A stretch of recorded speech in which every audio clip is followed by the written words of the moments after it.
What's going on, everybody? Welcome back to the channel once again. And today is another special day where I am doing another Patreon request.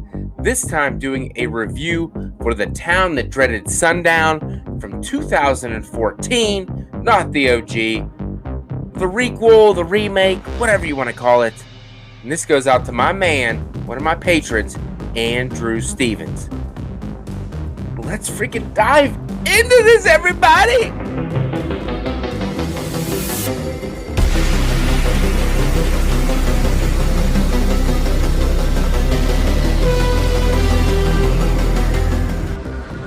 Like I said, this is going to be a Patreon review request. If you are looking to get one for yourself, all you got to do is go down in that description box below, click on the Patreon link. It'll take you to my Patreon page, where I am now up to 12 members of my Patreon / YouTube membership.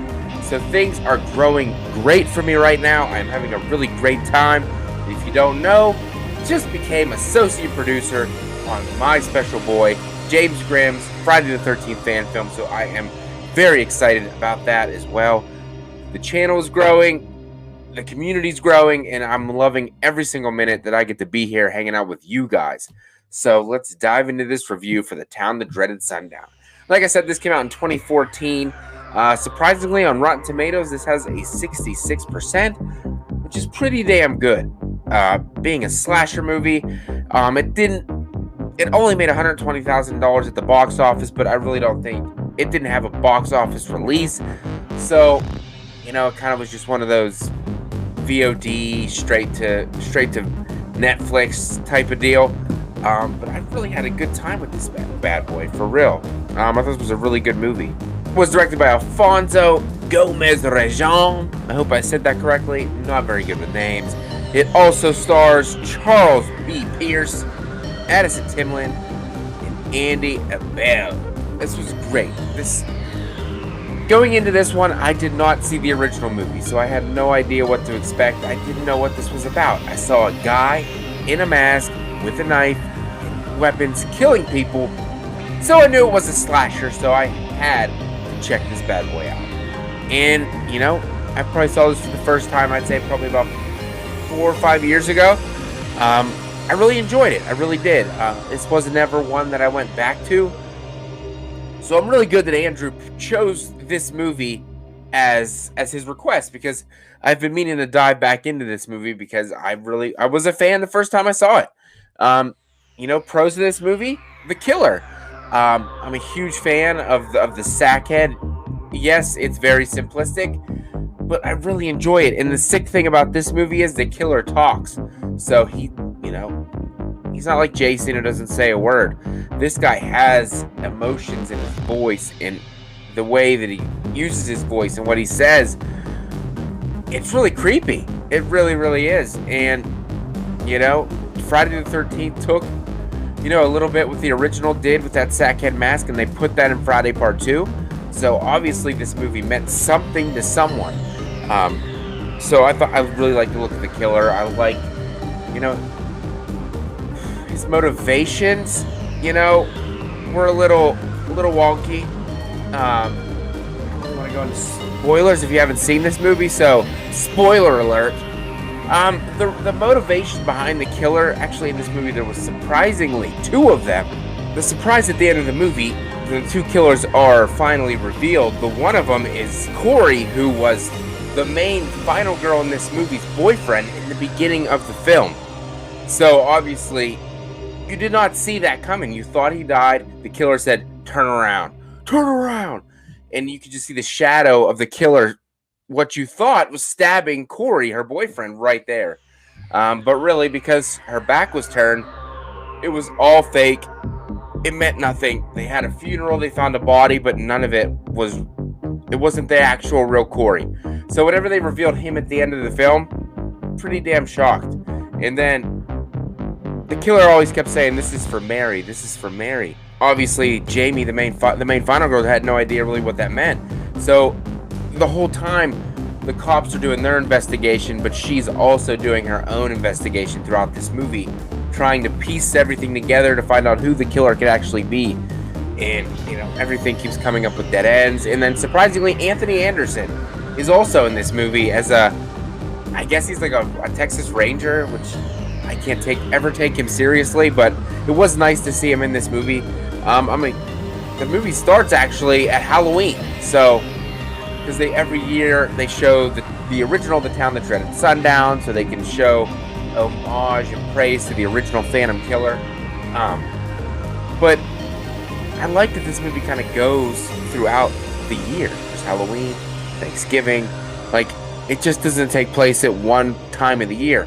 It's throughout the entire year. This whole investigation that Jamie's trying to figure out who is doing these killings, and it really traumatized her what she saw that night, and that he luckily let her live.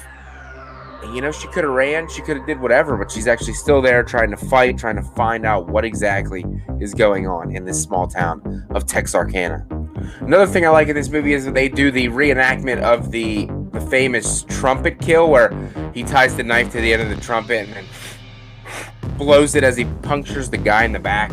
I think it was probably creepier in the original, but I think it was pretty well done in this movie as well. And this killer really showed no mercy. He didn't give a shit about anyone that he was killing. He did what he had to do, and I'm a killing guy. I love me some slashing and dashing, baby. It was a good time all the way around. Like I said, there's a lot of killings in this movie. The killings are pretty damn good, pretty creative. I really enjoyed those.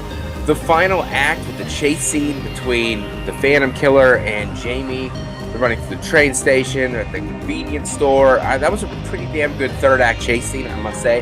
I don't think it's talked about at all, but it's pretty damn fun.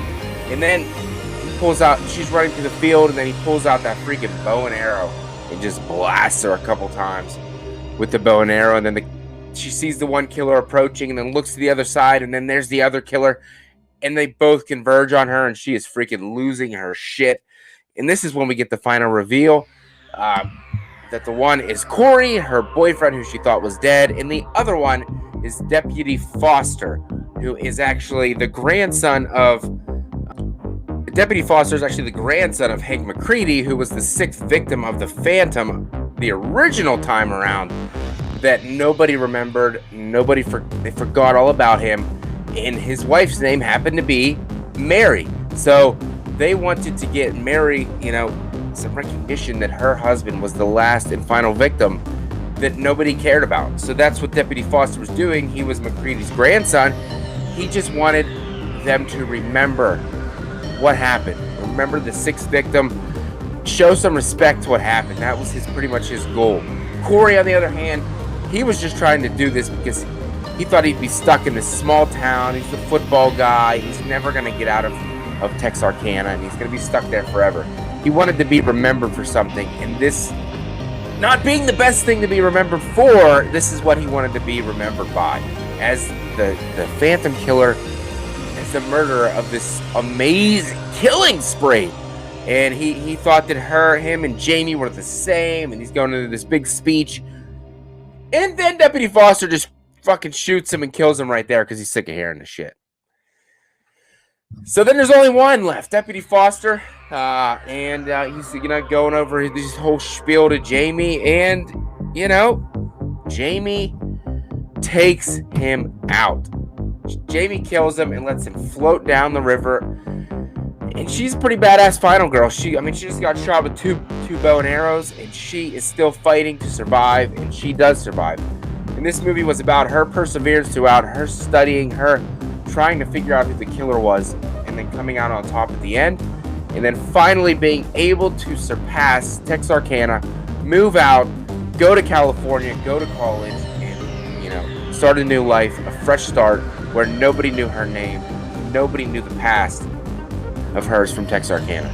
And then the final shot of the movie is her walking down this dark street with her shadow, her silhouette on a building, and then behind her you see what looks like the Phantom Killer stalking her as the shadow, and then it goes to black and the credits roll. I thought that was a badass ending, because you never know if the Phantom Killer is still out there, because kind of like Ghostface, he could be anybody. You don't know. They never caught the original Phantom Killer back in the day. Obviously, he was too old to return to this movie. Like they said, he would have been over 100 years old. So there's no freaking way it would have been him. I really enjoyed this movie. I had a great time with it. Honestly, I would probably give this a 3.75 out of 5-star rating. It's definitely one that I need to watch a little bit more. And if you haven't watched this movie, definitely go check it out. My only cons would be a little bit of the time. It kind of felt like maybe just like a TV movie. But then again, this one wasn't pumped out to the masses in theaters. So, of course, it would kind of have that vibe. And I got to give love because this was a Blumhouse movie.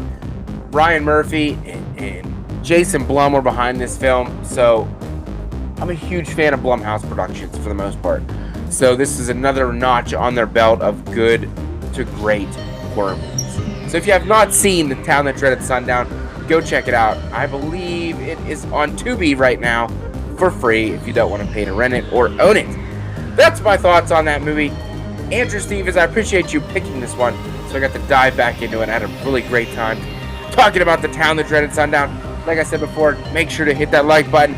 Hit the subscribe if you're new to the channel, and also if you're looking to join my Patreon or my YouTube membership, links are in the description box below. I will see you guys in the next one. Keep doing what you guys do because I love you. And also, hold on real quick. Do you know what you guys are? Because you guys are so freaking awesome. You know, I got to compliment you guys, so here we go. All right.